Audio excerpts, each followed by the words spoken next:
Hey everybody, I've been thinking about this idea of stages of prayer. We like to talk about the beginning of prayer, when something's on your heart and you go to God for it. And we like to talk about the end of prayer, and then God answered and there was this miraculous thing that happened. But we don't ever talk about the middle. And I think you'll agree, whether you're praying for yourself or for someone else, a lot of prayers are in the in-between, the seemingly unanswered prayers. What do we do while we're still waiting? In that time of waiting when our prayer is unanswered, or it looks like God is not answering it. Here's some things to keep in mind during prayer. First of all, God values persistence over perfection. We think it's about putting one perfect prayer together that we say in a perfect way, and God's like, no, it's not one perfect prayer, it's being persistent over and over again. Second, keep in mind that God has you in the palm of His hand. He wants you to completely submit your future to Him. He's actually more concerned about you surrendering to Him than He is about the prayer itself. But what do? We come to God and say, God, I want a job at Burger King. Would you give me this job? I need this job. I have bills to pay. And God says, I'm not going to give you a job at Burger King because that's not my will for your life. Will you please consider to surrender to me? And we wrestle with God and we say, okay, God, I will work at either Burger King or McDonald's. You have either of those choices.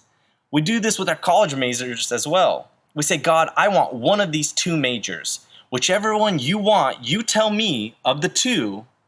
Or he'll even say, I'll take either of these two spouses. But that's not how prayer works. The goal is to say, God, if I don't get the job at Burger King or at McDonald's, I completely submit to your plan. And then God says, good, because I've wanted you to be a chef at a nice restaurant the whole time. See, even the Apostle Paul had an unanswered prayer. He wanted to go to the biggest marketplace in all of the Roman Empire and to go to the biggest synagogues and preach to the masses. And what Paul wanted to do is bring the message of the love of Jesus to the crowds, to the multitudes in Rome, and God never answered that prayer.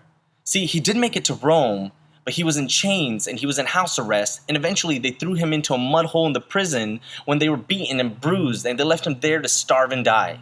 That's where Paul ended his life. Did God answer that prayer to go preach in Rome?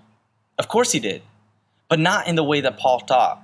You see, when he was under house arrest in Rome, he wrote most of the New Testament, and we know that he had a captive audience of hired scribes that heard the gospel, and every single day, one Roman soldier would be chained to Paul. And the Roman soldier had to hear the gospel every day. Paul did not preach to the masses in Rome, but each one of those powerful men left their assignment of being chained to Paul and went to the ends of the Roman kingdom preaching the kingdom of Christ.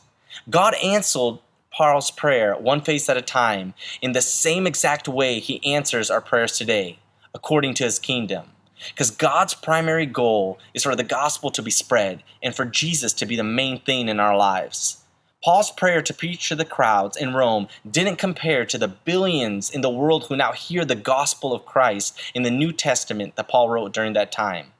So if you're in a hard place, keep asking God for anything. Keep praying. Keep submitting. But say what Jesus said, not my will, but your will be done. And as we take time today to pray about those who don't know Him, I'd say pray in a way that God would use your prayers and the miracles in your life to give glory to His name. Be blessed, guys.